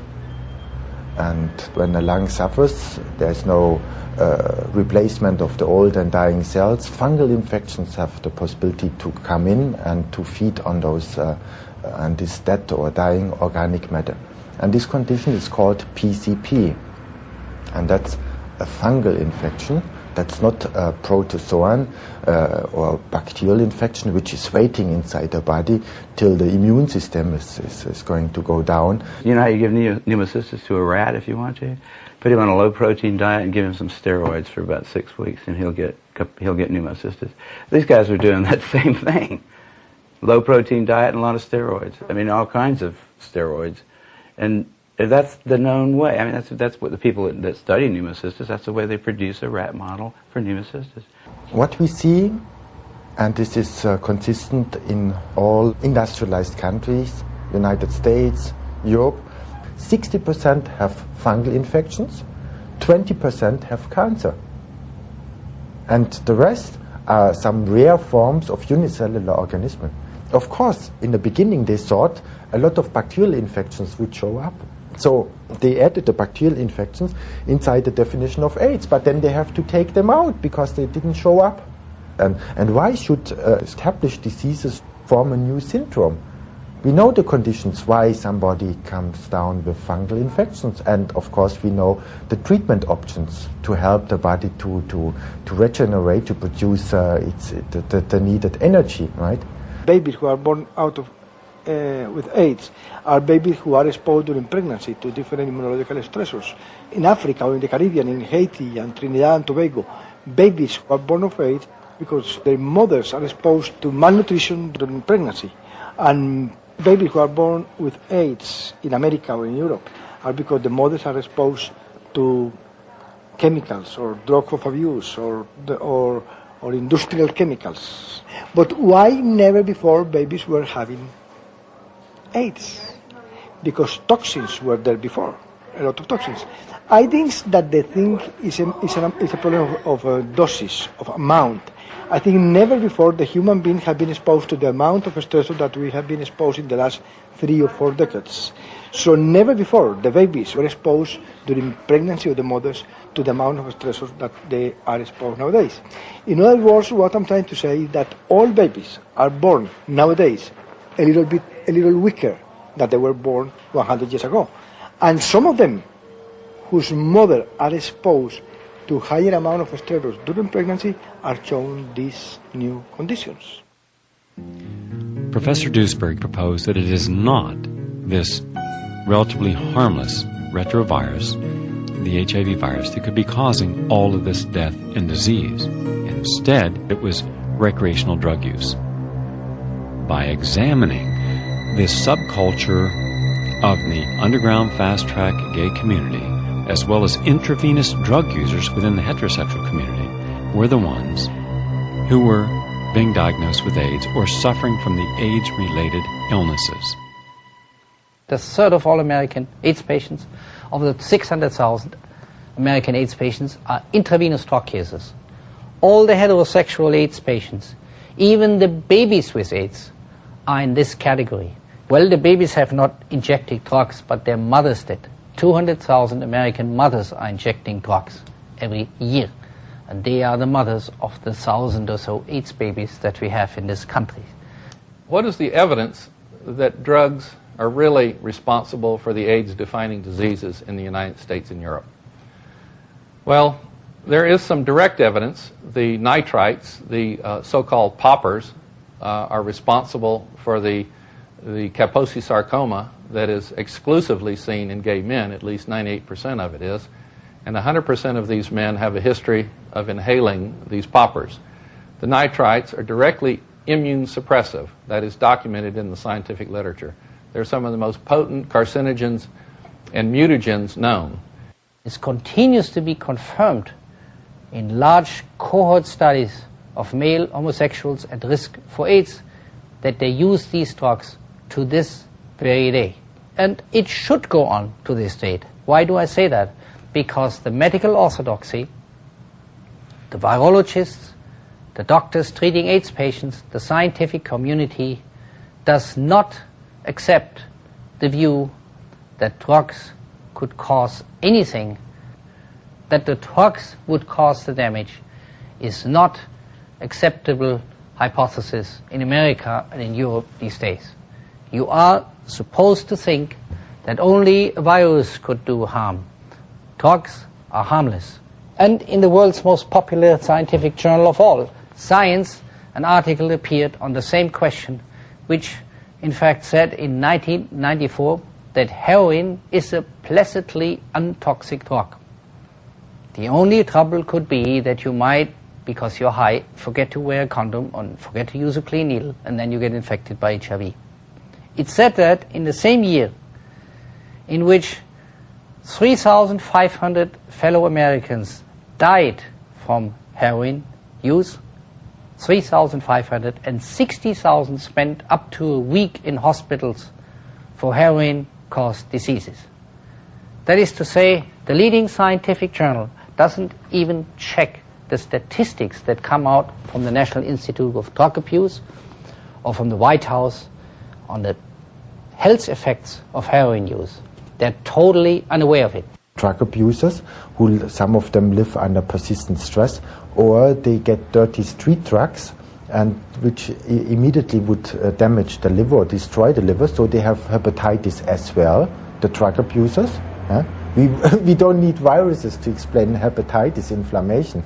You know, alcohol, poisons, and wrong malnutrition, you know. Everything is causing the liver to suffer. When people have a history of hepatitis, most likely they are positive in the HIV antibody test, or put it other way around. I never found a person testing positive who had no problems with its liver. because the liver has a lot of regenerative power, means a lot of decay of cells when being absolute intoxicated, but that means a lot of cells inside your body. And if immune functions are suppressed, then antibodies are produced against your own proteins. We knew that hemophiliacs were getting more and more infectious, more and more tumors in the early 70s until the early 80s. So we knew that something was going on in hemophiliacs. So the question in hemophilia was, what is causing this immune deficiency in hemophiliacs? And I think what was causing the new things in hemophiliacs was the way we were treating them. All of them had hepatitis. That means the inflammation of the liver. And they have such a lot of problems because it was a big business selling clotting factors every day. But this destroyed the hemophiliacs. This caused harm to them to great extent. And when AIDS came up, it was an ideal thing to wash their hands and blame it on a new virus which has been transmitted. What they have overseen, and that's a real catastrophe for all chronic disease, where the energy is produced inside our cells. These bacteria are so stable, integrated inside the cell, that a great deal of their own genetic material has been exported inside the nucleus, where there is protection of the genetic material, better than in the bacteria themselves, but they have their own genetic material. That has been overseen. And now think about the antibiotics killing bacteria. They are killing our own energy plants inside the cell. And if the cell is not able to produce enough energy, it might die. So you go into persistent inflammatory conditions if the body has enough regeneration power to build up new cells, or the cell becomes cancerous using fermentation as its source of energy. And in the liver cells we have most of the mitochondria present. 500 per cell. So that's the highest concentration of mitochondria. Of course, in egg cells of the women we have 500,000. And therefore AIDS is of greatest importance for women due to completely different reason, because with every shot, with unnecessary shot of antibiotica, they would destroy their genetic material which they would pass over to the offspring, because the mitochondria are only given to the next generation through the egg cell. We have to switch our thinking from antibiosis, which means if you are hurt by a microbe, kill the microbe, and many times kill the patient too. But we have to go back to symbiosis from antibiosis to live in peace with our microbes. If you think about time in terms of evolutionary time, and you see the population of humans growing like it has, the chances of you getting a human virus today are a hell of a lot higher than they were, say, 10,000 years ago. And it goes up in a funny way. Let's just say that there are an infinite number of retroviruses in the world, because they're changing so fast you couldn't really count them. And as more and more people are in your life, you get more and more chances of getting retroviruses. Now, they all might be harmless. The chances are good that they are, because they're just barely alive. But if you hang out with 1,000 people a year in a way that would maybe allow you to get some or most of their retroviruses, and they hang out with 1,000 people a year, and they hang out with 1,000 people a year, you're hanging out with a fourth of the human race. You're getting all the retroviruses from all over the planet. Now, it might be that none of those things by themselves is going to hurt you, but we know that some of them do grow in your immune cells, right? And they come in at very low multiplicity. You don't make an immune response every time you get a retrovirus inside of you somewhere. But if you have a cell in your immune system that has a retrovirus in it, and you promote that to clonality because it's going to be a part of an immune response, that cell, then the retrovirus will definitely escape. It will flower, in a sense, and it will then have to be dealt with by the immune system, because there'll be enough of it showing in the blood that the immune system will go for it. Well, now, if you've got enough harmless but different retroviruses in your immune cells, such that every time you mount a new immune response, which means you probably take about 500 different immune cells and make 1 million copies out of each one of them, if you've got enough retroviruses in your immune system such that one of those 500 is going to have a retrovirus in it that you've never made an immune response to before, You're going to have to make an immune response to it this time, because it will. If you make 1 million copies of the cell, it's sure the retrovirus is certain to flower, to like make infectious bodies, right? Then you have to make another immune response, right? It's called a chain reaction. Professor Alfred Hassig, one of the world's leading authorities on depression of the immune system and stress relation to that, has put forth within his scientific writings that stress of all forms breaks down the body's capacity to defend its immune system, overwhelms it with stress-related hormones, and that over a period of time, including the verdict that you have been diagnosed with AIDS, that would precipitate a 24-hour negative hormone cascade. Taken into that, you're an already weakened immune system, is enough to cause many of the conditions that we're now calling AIDS. Persistent stress influences diminish the cellular immunity, the lymphocyte immunity, the thymus immunity, and increase the activity of the humoral immunity, the release of antibodies. So the main item in AIDS, in its pathogenesis, is a persistent stress activation of the metabolism. It has been known already in the mid-70s by Anthony Fauci, by the way. They knew when stress hormones are released, the immune functions are immediately suppressed. Because when we are under stress and we have to run away because the lion is behind us, we need no immune functions and waste energy for the replication of immune cells. But the dangerous thing is when we have persistent stress, heavy stress, not like outside the streets, but heavy stress, right? Be it nutritional, be it toxic, be it traumatic, psychological or infectious stress. If this stress is persistent, your body produces a lot of stress hormones, adrenaline, noradrenaline, and they would activate, they stimulate growth. But this is very dangerous, when this persists. So the body wisely makes a reaction against these activation processes, and that's cortisol. And cortisol suppresses every replication of proteins and therefore as well the replication of cells. So if you are in a state of persistent stress, you are at the same time in a state of persistent hypercortisolism, a huge amount of cortisolism, and then you become thinner and thinner. And your regeneration won't work and you become more and more positive, means more and more antibodies. But the most important immune functions are not to take care about foreign or not foreign invaders. This is to recycle your own body. 1% of your body mass, and this is an incredible high number, 10 high to the 12 cells have to be recycled every day. And if this is not possible anymore, then you are in a very bad condition because your body's own proteins are going to endanger your own life because they are poisonous if they are freely floating around inside your body, and fungal infections may grow on them. Our theory predicted that AIDS patients or AIDS can be treated and prevented by antioxidants.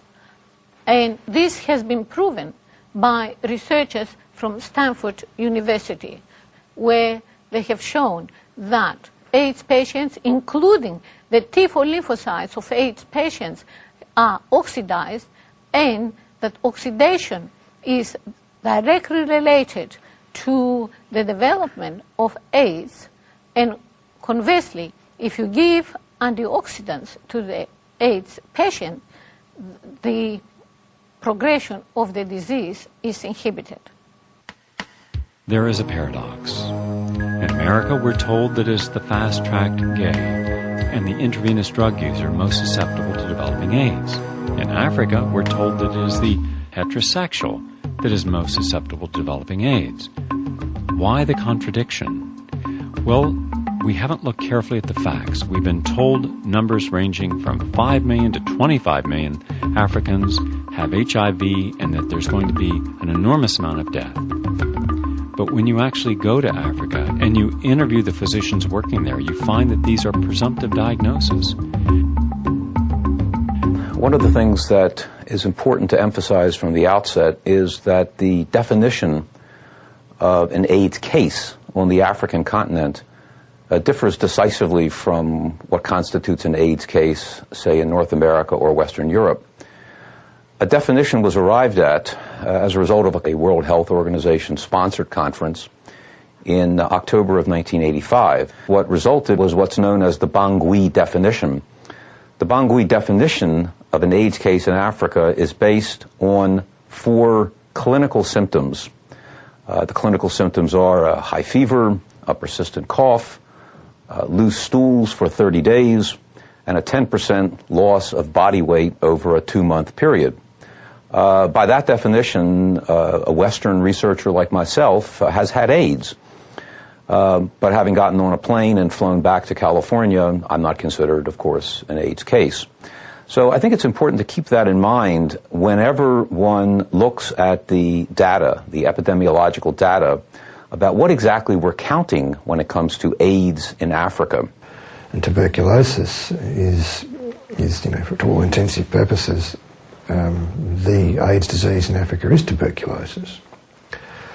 So what the HIV theory of AIDS is actually asking us to accept is that sometime in the early 1980s, all the traditional causes of these diseases, especially the infectious diseases, the dysenteries, the malarias, the tuberculosis, which are, let's face it, a symptom of poverty, of poor sanitation, lack of immunisation, lack of medical services, hunger, starvation, were in fact replaced by HIV as the cause of all these diseases.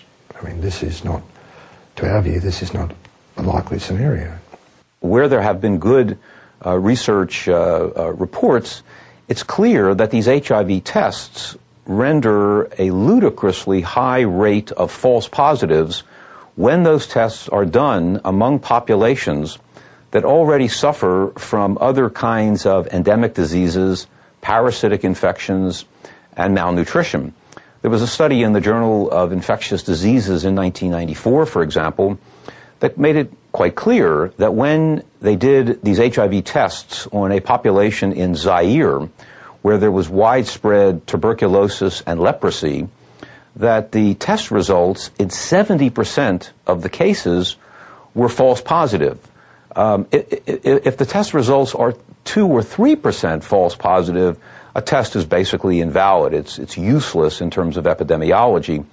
Now, what exactly they would be testing positive for is another question entirely. However, the numbers of AIDS cases are run together with projections of HIV seroprevalence or HIV infection. Usually these tests are conducted at a sexually transmitted disease clinic. Maybe 100 or 200 people are tested, or they're done at an antenatal clinic where pregnant women are also tested. And from those samples, then projections are made about the rate of HIV and the rate of HIV/AIDS, which are run together customarily in Africa. Not only HIV/AIDS for an entire country, but projections can be made, as they were made at the AIDS conference in Geneva in 1998. Projections can then be made for an entire continent of 650 million people. All over the world, entire nations are claiming that we also have an epidemic of AIDS. In India, especially in Bombay and Calcutta, in Thailand, in China, in Haiti, Guatemala, Brazil. Therefore, the idea of giving medications to everyone in a country doesn't seem reasonable. What would seem more reasonable is to give these people the type of infrastructure of clean water, proper medicines, good, healthy diet, and de-stressing them from the political conflicts and gross poverty so that they have some optimism and a built immune system to look forward to a future. That is not being done.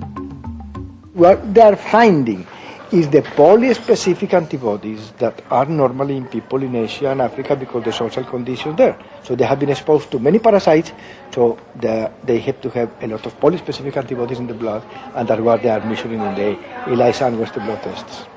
These are the classic symptoms of urban crowding, of poverty, of malnutrition, and of underdevelopment, which in fact afflict men and women fairly equally across the African continent. However, the value of Africa and this notion about a heterosexual epidemic of AIDS in Africa, I think was extremely important by the middle of the 1980s because it helped to shift the focus and helped to shift media interest to suggest that, well, while AIDS cases initially may have been confined to a small cohort of urban gay men in the West, that what was going on in Africa was a hint of things to come, in which, in fact, AIDS would put everyone at risk, and it would, in fact, become a heterosexually spread disease. We had the honor of meeting many African doctors who seriously were worried that the whole of the AIDS science was wrong, and they were not afraid to speak out.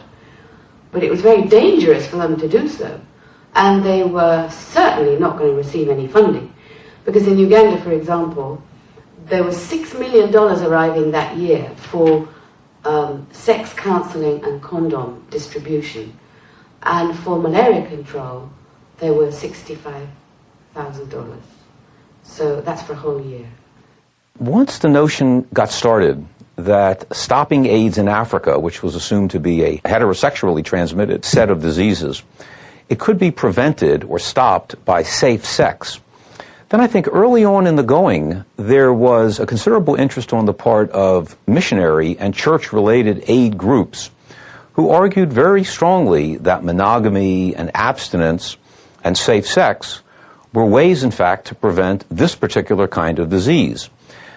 To that extent, the WHO and the UN has found it very expedient and very practical along political and ideological lines to argue that the causes of these diseases in Africa and the cure for those diseases lies in the hands of the people themselves, rather than looking at the harder nut, the tougher nut to crack, which would be the historical and the institutional forces that make it such in Africa that many people do not have an adequate diet, few people have adequate sanitation throughout their lives, and the vast majority of people in Africa are subject to a wide range of diseases, all of which predated that of AIDS.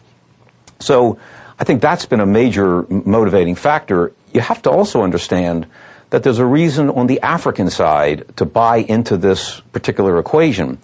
With the end of the Cold War, Africa has found itself unable to play the superpower game, playing the United States or the Western powers off of the Soviet bloc.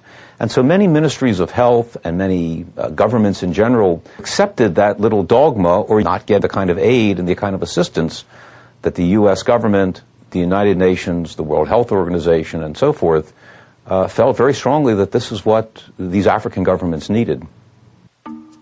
In early 2000, South African President Mbeki decided to host an AIDS conference that would give time not only to recognized orthodox spokespersons on AIDS, but to dissenters such as Dr. Peter Duesberg. The mass media fired off numerous attacks, excoriating the irresponsibility of them allowing a forum in South Africa for the people who challenge HIV equals AIDS equals death. Members of the AIDS establishment even went to the length of earnestly calling for the criminal prosecution of AIDS dissidents. When HIV positive people, children as well as adults, were given effective treatment for the conditions that they actually presented with, which were things like TB, gastrointestinal infections, when they were treated for these conditions, they actually had a better life expectancy than non-HIV positive people within the cohort studied. It was because in the circumstances of these studies, they had undertaken to give medical support to people who tested positive. It was a condition on which the people allowed themselves to be tested. So given that medical support, these people had better health records than those who had not tested HIV positive. I think this drumbeat of hysteria, of panic, of alarmism, and of fear is doing immense psychological, social, and medical damage to many people in Africa. People who otherwise would have gone to a clinic to get treated for something like diarrhea or a persistent cough or a fever are terrified of going to a clinic because instead of being treated for those kinds of symptoms, they're afraid that they're going to get an AIDS diagnosis, which they understand to be a death sentence. When people do get just such a diagnosis based on those clinical symptoms, and they return to their villages, they return to the villages to die. They basically give up all hope. They lose the will to live. They become an outcast. They are in a culture like many African cultures in southern Africa, where the extended family is everything. To be rejected by your extended family, to be forced to live in a secluded, segregated little hut away from the rest of the family, to have only meager amounts of food, meager amounts of water given to you, is to prepare the person for death. And what do you think happens? The person dies. And when the person dies, they will say, weepingly, with atrocious photographs in the newspaper, he or she was another victim of the AIDS epidemic, which is everywhere in Africa. If someone came along and told them there is no AIDS, all there is the same diseases that Africans have been dying of all along, then all of a sudden millions of dollars of funding would dry up. And Africans are colluding with this as well. Not very many of them, but there are a few Africans in positions where they're able to collect a lot of this money. You know, heads of clinics or directors of public health services and people like that. There's an awful lot of money that can come their way as long as everybody thinks that Africa is besieged with a giant AIDS epidemic. The pharmaceutical giants like Roche and Abbott and Glaxo Wellcome and so forth have made offers to African governments, in which I think they expect to be subsidized for this. They've made offers to African governments over the last couple of years, particularly to South Africa, to offer these so-called antiretrovirals, which are a controversy in and of themselves, like AZT and the other nucleoside analog drugs, but to make those drugs available at what the pharmaceuticals would consider a cut rate price. What they mean by cut rate would be that an individual's dose would cost about $200 a month. Well, the vast majority of people in Africa don't have a per capita income of $200 a year. So someone is going to have to subsidize these kinds of drugs, making them available in Africa. And I think that the pharmaceuticals will look towards state organizations or multilateral institutions. Here it is, all these years later, and it baffles me that not only is AZT still being used, but they're trying to expand its usage into the third world and into Africa, into poor countries, into poor communities in the United States, in spite of widespread evidence of its toxicity, widespread evidence that AZT, in fact, causes what we call AIDS. They're taking the show to the third world, and they're not only giving AZT to what will probably be millions of women in the third world, whether they're HIV positive or not, but they're also insisting that they stop breastfeeding and start formula feeding, supposedly in an effort to prevent transmission of HIV, which of course has never been isolated from breast milk. Only antibodies, and even that only 25% or something, pretty much like the semen data. But they're launching here what is bound to be a real disaster, a real serious loss of human life. Mother's milk, which pediatricians around the world will tell you is the healthiest food that a newborn can have because of the immunological properties in mother's milk, that women should in fact cease breastfeeding their young. Now this to me seems something more than just a crime. This is absolutely diabolical and evil, and I am at least encouraged that there's been some dissension and some skepticism for a change within the bowels of the WHO an organization that's argued very strongly for breastfeeding, is now coming to grips with maybe one of the big contradictions in the whole HIV/AIDS construct. I can't imagine that it'll work out any other way than that you're going to just see tens, maybe hundreds of thousands, maybe even more babies dying. And they'll probably say they died of AIDS no matter what happens. So nobody will even be held accountable this time. Oh, here's the one thing they're doing. So they can demonstrate that this has nothing to do with any particular formula company making money off of this situation. The WHO or UNAIDS or whoever it is insisting that the formula gets shipped in bottles without labels. For more than a dozen years, virtually every month, magazines would headline amazing new promising drugs in the war on AIDS, the antiretrovirals. The trouble is, when we look back, they didn't work. Lives had not been saved. They were not miracle breakthroughs.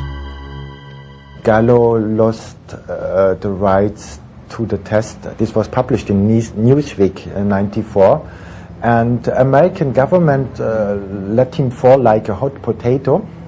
And already the industry built up a new man. This was David Ho here from New York, and he came up with a completely new model of the virus, saying now we have not a slow virus, but we have a virus à grande vitesse, at high speed. And he was using Karamallis' PCR technique, which is a multiplication technique, not a quantification technique, by the way, and multiplying molecules into its millions and equal those molecules with the virus, right? Absolutely ridiculous. Even more, as those sequences he's going to multiply and equal them with the virus, that's the viral load, are present in everybody.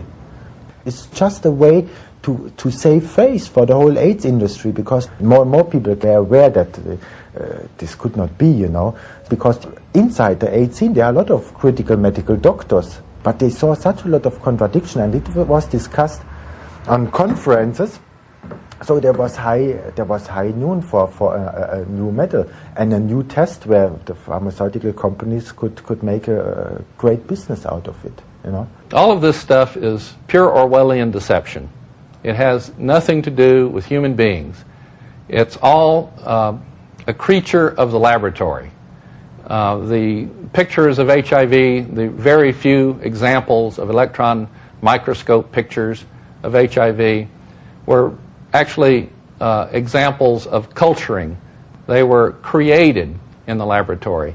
There's no published picture of HIV from a human sample, from a blood sample, a tissue sample. You can't find HIV in humans.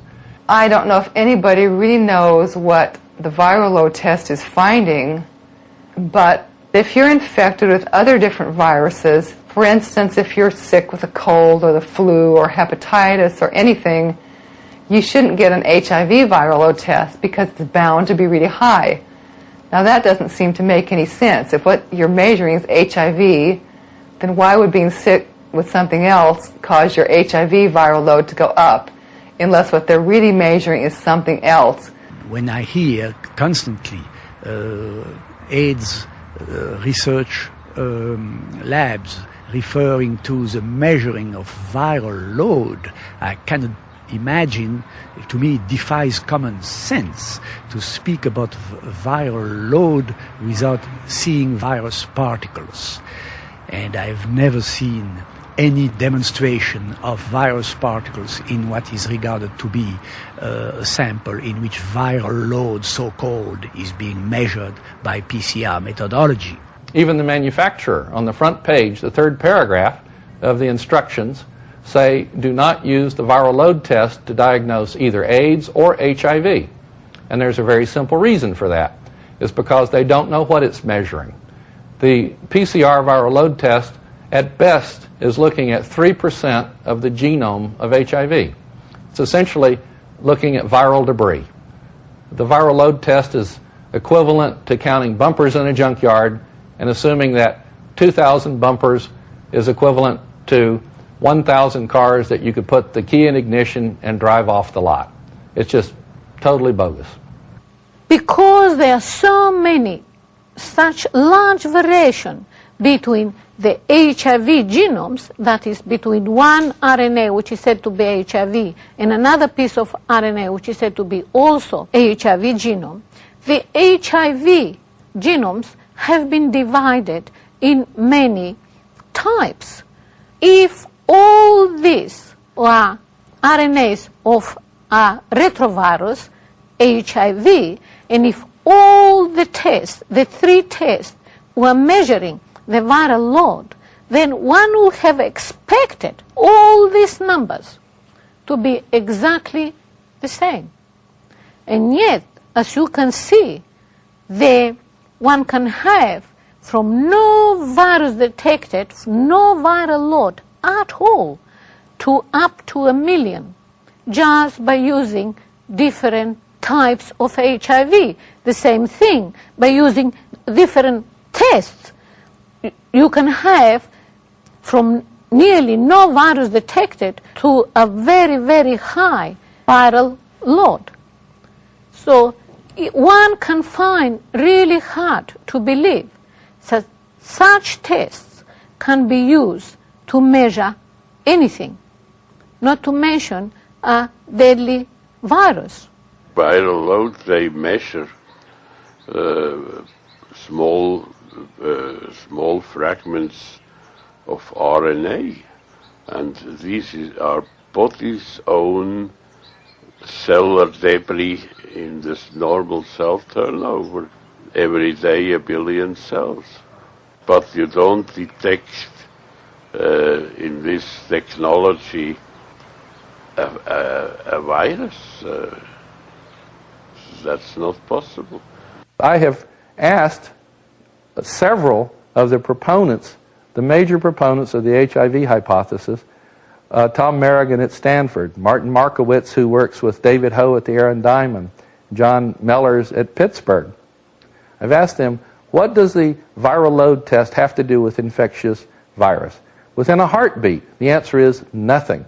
And the reason they have to say the viral load test has nothing to do with infectious virus is because that's what their own papers say themselves. David Ho's papers in 1996, for example, Piatek's paper in 1993, and all of the other papers.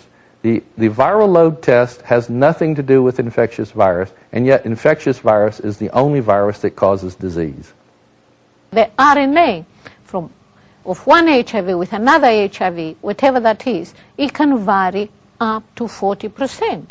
And they're still called HIV RNA. They're still called HIV, which is a little bit hard to accept. It's strange, to say the least. The miraculous protease inhibitor cocktails are a direct result of David Ho's work that he published in the scientific journal called Nature back in 1995. In that journal, David Ho presented his viral dynamics hypothesis, where he showed that patients that were taking the protease inhibitors, they had substantially reduced viral load numbers, for whatever that means. And it turns out that that paper in 1995 was the principal justification that the FDA used to release the protease inhibitors next year in 1996 for general use among the American public. They say, the protein of the virus, the first protein is very long and it has to be cut down exactly into its pieces that the new virus is able to be built out of the shorter pieces. And now it starts to get funny. We have 8 different kinds of cutting sites where the protease, the enzyme which is cutting down the proteins, should exactly cut the precursor molecule into its shorter molecules. 8 different sites. Because when they invented the HIV sequence, saying that's the genetic material of HIV, they couldn't think about such details at this time, and now they have the problem to explain it. And they explained it in a way saying, the protease of HIV is unspecific. But how should this work when the protease is unspecific? How then a virus could come into existence when you have 8 different sites and it needs to be cut exactly at those sites to build up the functional virus particle? And if you have 8 sites and the protease is not specific, you mustn't be a mathematician to say that's absolutely impossible that only a single virus could come into existence. And even worse, now they say the protease of HIV, that's unspecific. But our protease inhibitors, they are specific. These inhibitors do not stop AIDS patients from dying. They do not stop AIDS patients from getting opportunistic infections. In fact, these inhibitors cause more problems than they solve. They cause AIDS-defining diseases. Anthony Fauci has acknowledged publicly in the front page of the New York Times that the protease inhibitors are likely to fail 50% of the time. In the San Francisco Examiner, University of California San Francisco study showed that 53% of the people taking the HIV protease inhibitors were failing. And they went even further. The people, in their words, that needed the protease inhibitors the most were the ones that were failing. They were the ones that had AIDS-defining diseases. They were the ones that had a history of antiretroviral AZT use. The ones that were benefiting on the protease inhibitors were those who were newly infected. In other words, they had no symptoms. They had no history of AZT use. So when you look at it that way, the HIV protease inhibitors are likely failing 100% of the time. The people are still dying. They are not recovering, maybe just for a short time. And the better outcome of the treatment at the moment is the thing that the combination therapy is not as toxic as the 1500 milligram ACT treatment we started, which was much too much.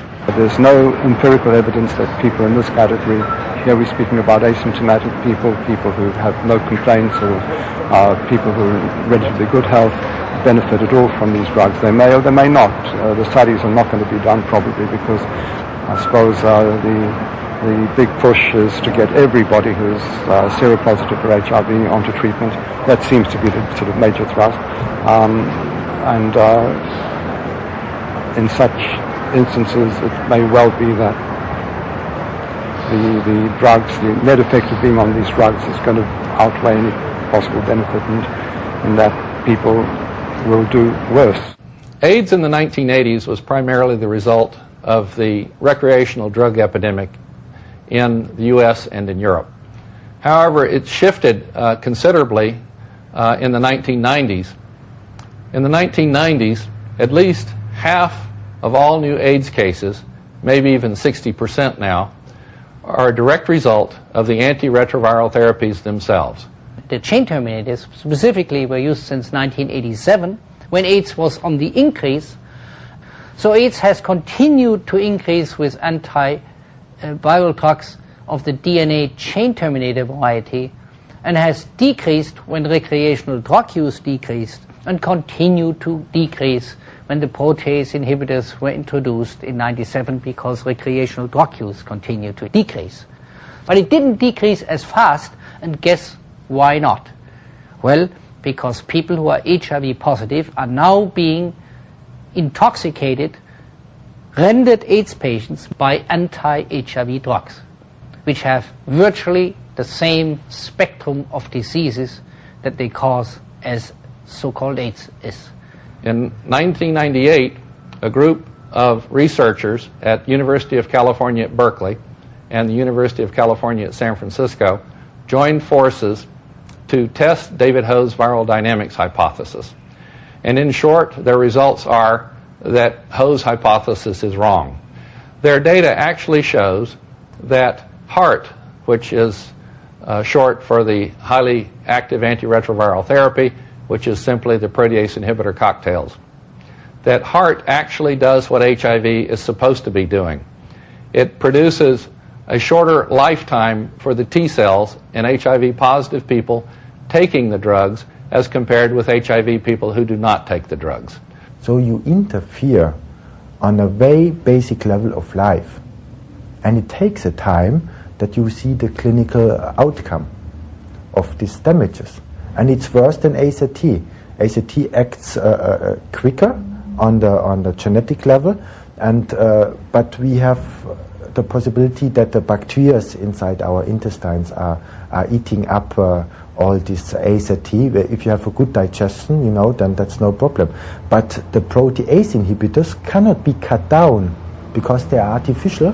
Then they would accumulate over the time inside your body, producing crystallines, destroying the kidney in the first line and other organs. But then, when they accumulate, and would cause all various kind of effects. And this we have predicted some 2.5 years before already in the British journal Continuum. We have warned about not the side effects, but the main effects, And the worst to come, it's the failure of the liver, and of course the blood production. When blood is destroyed, and that's what they say. It's the side effects, or when the fatty acid metabolism is destroyed as well, and you have fatty acid accumulation everywhere inside your body, They cause what's called Crixivan belly or Crick's belly. They cause the buffalo hump. They cause diabetes. They cause numerous things, opportunistic infections. There's almost 1 or 2 new diseases that the protease inhibitors are causing on a weekly basis. All you have to do is go to the British journal Lancet, and you'll see a horror story over the past year of all the toxic effects of these protease inhibitor cocktails. Protease inhibitors, the principle to inhibit in a stress situation proteolytic activities is in principle correct, but it should not be done with a single substance, with a single drug. It should be done by nutritional supplements which have an anabolic activity and correct a catabolic situation. These individuals are all in an increased catabolic situation, what means more energy is used than produced.